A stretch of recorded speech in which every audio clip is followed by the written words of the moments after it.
Hey you guys, it's Rachel here with Senza Tempo Cane Corso. Long time no see. Oh, you guys, I've been through the ringer. Ain't even gonna lie.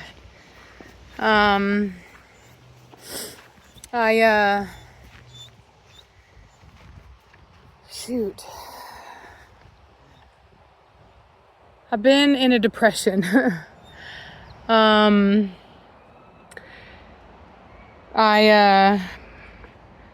Been going through a breakup, and then the day after I was going through this breakup, found out that my mentor passed away. And it's very sudden. He wasn't old, he was only 48. And it kind of rocked my world because I kind of keep a small circle of people, and I've lost quite a few people. Like when I was growing up, had this guy named Fowler. I used to call him my Uncle Pat. He passed away. What do you got? Give me that, Memphis. Psst. So he passed away, and then this guy, Memphis, be gentle. There's a subscriber of mine back whenever I got my macaws. His name was Matthew McConaughey. Not the Matthew McConaughey, although I know he used to love saying Matthew McConaughey because it would throw people off. But we met over the birds, and then we just became friends. And he died. And then with my mentor dying, I don't know. It's just been really hard. And then the breakup, was really hard because that kind of shocked me. I thought I've never been in a relationship where I thought that I might marry a person, and just didn't work out. So that's been really hard. And anyway, and then I got the empty nest thing going on because Savannah moved out, and I don't know, it's just been really hard for me. And I kind of deal with things quietly, like to myself. And I was telling Reese, which those of you know, my best friend's name is Reese. I don't trust you with that. Let me see that.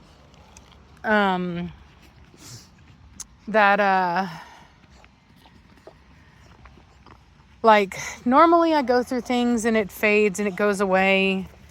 But lately, man, I've been dealing with this really intense sadness that hasn't gone away.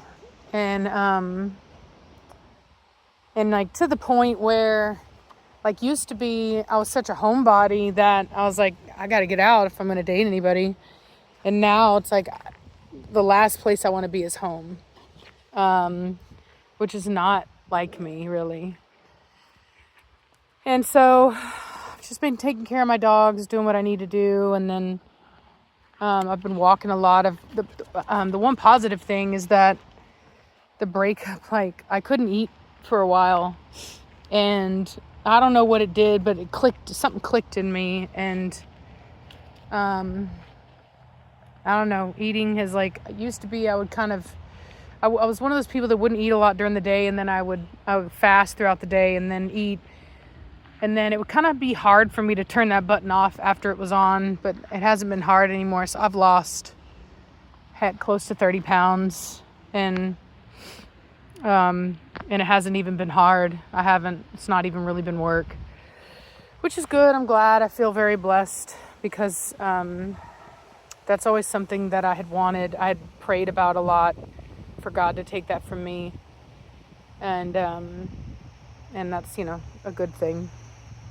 But I've just, like I said, I've just had this depression, and And I'm not the kind of person that really gets depressed, like, which is weird because I'm an overthinker, and usually overthinkers are like that. But me, I've always known that I have to be, because I'm an overthinker, I've always known that I really need to be mindful of my thoughts.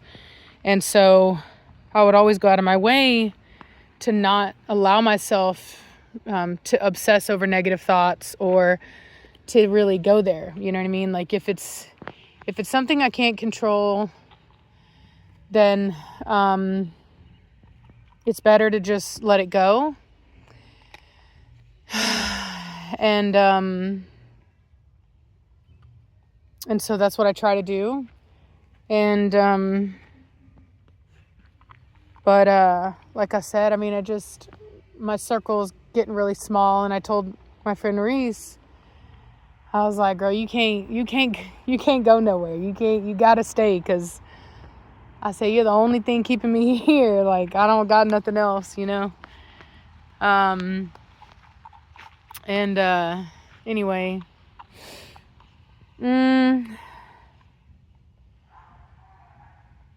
I've been, trying to date, and, it's, like, hard, because, like, I want to date, but then there's a part of me that, like, doesn't want to date. It's so weird. I don't really know how to express how it feels. But it's all kind of new for me, because, like I said, normally I'm almost like a Labrador. Like, I have my moments, but in general, I'm big to try to stay happy, you know. And I've always kind of had this, like, childlike sense to me, almost like a goofiness. And lately, and I was talking with my daughter about it, because she was like, my mentor, and I have permission from his widow, but he got to be careful with YouTube on this kind of stuff, but he self-deleted, which was like even harder, right? It's like, it's one thing to lose somebody, and then it's another to find that out, and there's a lot of feelings that come with that. And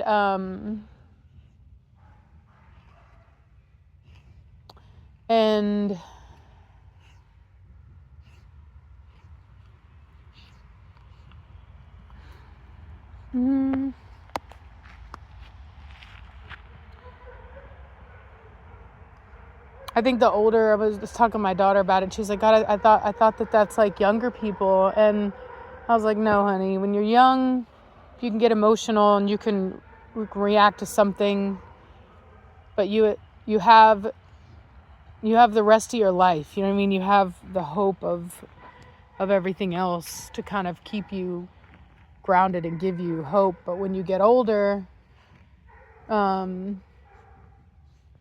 it starts to look gray, and it's harder to convince yourself that everything's going to be okay, or that life's worth living. And that's why it's really important that you be responsible. You know what I mean? Make good choices, because you might wake up one day and not like where you're at, and you might think that you don't have time to fix it, or that that's just going to be the way it is. And so anyway, and when somebody that you love and respect makes a choice like that, it's like, whether you mean to or not, or like it or not, there's like a part of your brain that somehow decides that is a possible choice. It's almost like I used to smoke cigarettes whenever I was younger, and then whenever I had kids, I quit, because I knew that legitimately there was no way that I could tell my daughter not to smoke if I'm sitting there smoking in front of her. It's like, what you do, the people around you will think is an acceptable choice if they look up to you. And that could be anything. And you never really know what that could be. And what I can say is that, and I'm going to try not to get too emotional. But my mentor, he reached out to me whenever I was very early in this industry. And I've always been like a bit of a fighter, you know what I mean? I've there's a part of me that doesn't like to back down. And what's up, baby boy? You're so cute. And but you know, when you fight the world, you know, the world's a big place. And the Corso world is not huge, but it's big. And there were times when it would become overwhelming. And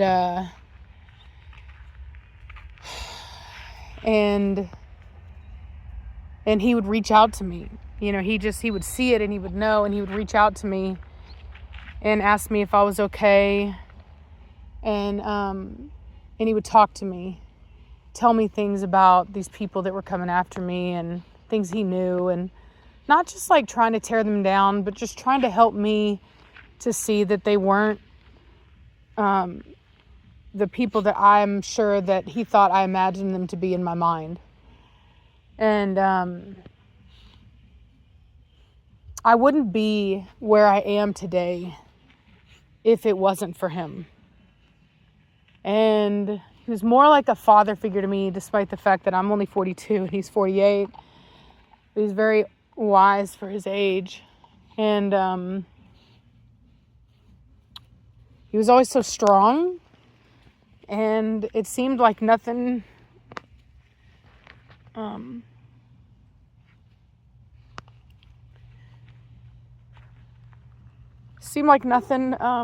ever really get to him. Like, seemed like it. And anytime that I ever had a fear or anything, he was always there to help me see things from a healthier, more reasonable perspective. Like when I was going through my two dogs that got dysplasia. I had one that got elbow dysplasia, one that got hip dysplasia. And kind of like back to back, different litters, but back to back. And I was starting to feel a little like I had a problem or something. And he was like, no. And he told me about the study about how many Corso have dysplasia and this and that. And he just knew so much and helped me in so many ways.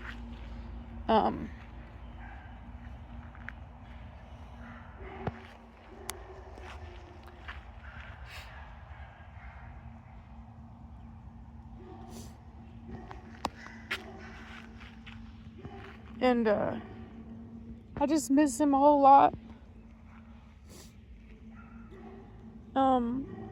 There's these really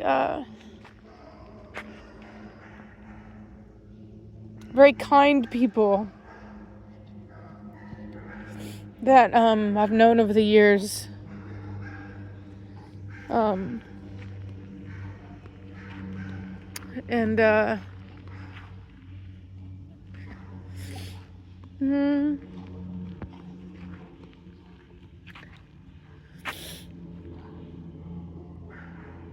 and the world is just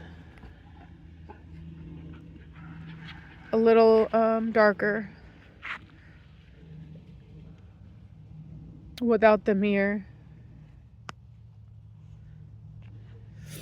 And I know that that's the nature of things, you know.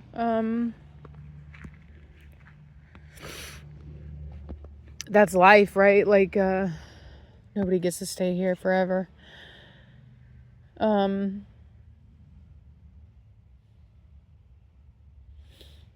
But it just really sucks. And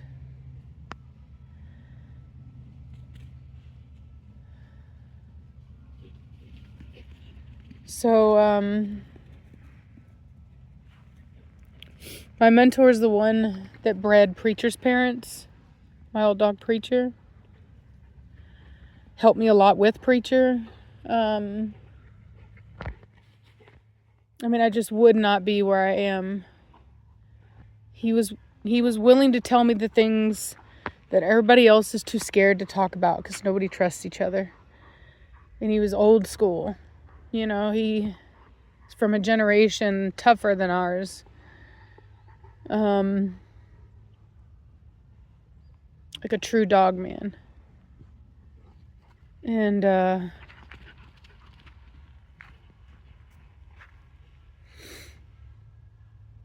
I worried that like he was married, and so I always try to be respectful of people in relationships. You know, I've in the past, a lot of women don't like me. I don't know why, but they feel like threatened by me around their men. And I swear I've never tried to take somebody's man. I promise you. I'm well aware of the fact that you lose them how you get them. And I'm not even flirtatious. I'm very kind of shy to myself. But it's happened. And so I always tried to be respectful, and I never tried to call about anything personal. I always tried to keep it very professional and, somewhat short. And after that, I found out about it. I wondered if I had really been a good friend. You know what I mean? Like, he reached out to me, and I never really reached out just to say, hey, how you doing? You know? Not because I didn't want to, but just because I was trying to be respectful. You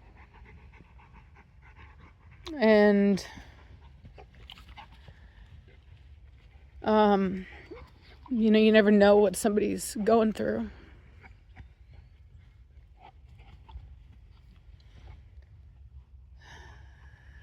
So anyway,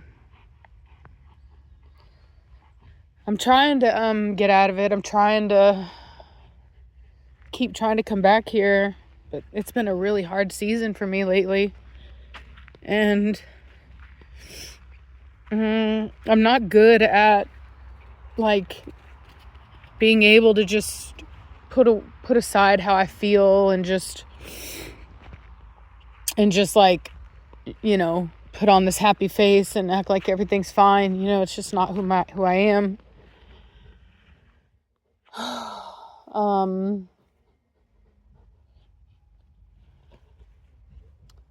But I am trying. I'm really in a funk right now. I'm like, kind of feel like I'm drowning, like I'm just barely keeping my head above water.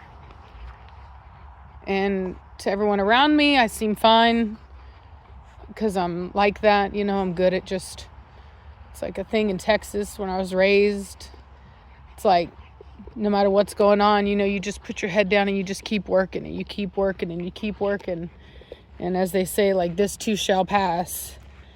And I've been waiting for this to pass. And it's taken longer this time. So I'm trying to do more stuff. Trying to get myself out there. In fact, this right here, my yard, I messed it up. My daughter, she thought this was a dang crop circle, but no, this is me doing donuts in my razor. I know I need to mow. That's my razor right there. I don't know if you can see it. Let's see. Come on, phone. Of course not. You're not gonna work. Whatever. That's my razor right there. I don't know if you can tell. See it. I don't want to get too close because I've got music on over there. Come on, phone. Why are you doing that? There we go. That's it right there. So that little stoop there, the step, I've been teaching Memphis how to jump up on that so that he can jump in the razor, so he can ride with me. I got him a harness and everything. Memphis has been like my buddy. He's a very sweet boy. He's very loving. He's a good man. And then this puppy right here, This guy's out of Primo and Switch. He's super cool. I'm not sure what I'm going to name him yet. I was thinking about naming him Dante, but we'll see.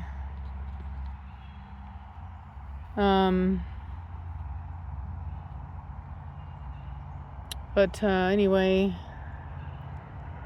I've just been going out and riding and trying to get out, but I feel, I don't know, really just struggling with it is all. I think he's gonna go to the bathroom. That's what I've been waiting on. Gave him a bath.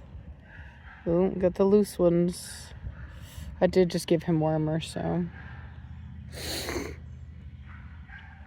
But anyway, and then I've been sick too. Come on. Cochino, come on. So anyway, I just wanted to kind of give y'all a little bit of an update. I will be sharing a GoFundMe for my mentor's widow. She's going to try to keep the kennel. I am selling all my bullies, except for one. I'm going to keep Spooky. I just can't do it. I don't have the, like, it was really hard. It's a very hard breed. There's a lot of health issues and stuff. And I just don't have the time. And so I am going to rehome all of them for anyone that's interested. But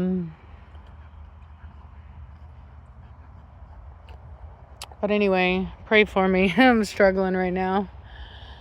So, hope you guys are having a good day. I hate to be such a Debbie Downer on a beautiful Friday. Well, it's not beautiful here, but Fridays are just great in general, right?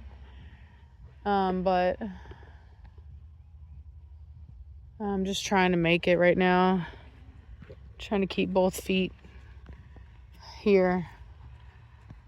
And, so anyway.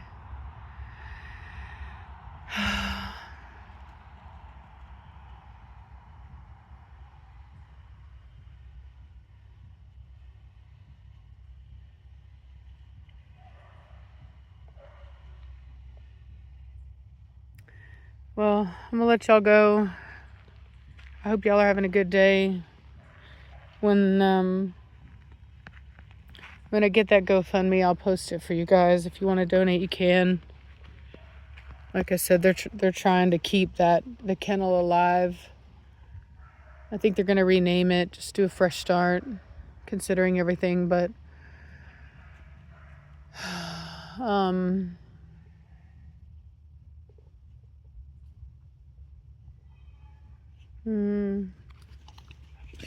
anyway, I'll talk to y'all later.